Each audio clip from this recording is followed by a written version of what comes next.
Hello and welcome. After purchasing a product on my CI Hub, the next step is to distribute licenses to your colleagues, also known as license users. These users will be assigned to specific licenses, giving them access to the tools they need to streamline their work. So let's get started.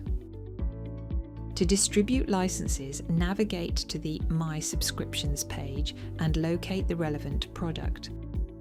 Hover over the gear icon next to the product, then click on the product name, which typically appears as the first option in the drop-down menu.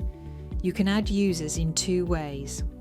First, you can manually enter your colleague's email address, first name and last name.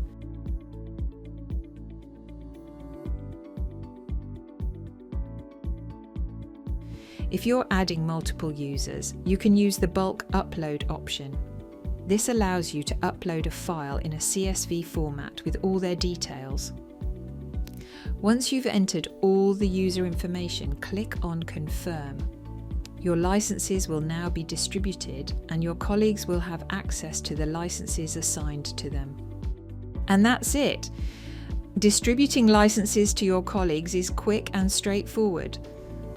With my CI Hub, if you have any questions or need further assistance, our support team is always here to help make your flow work.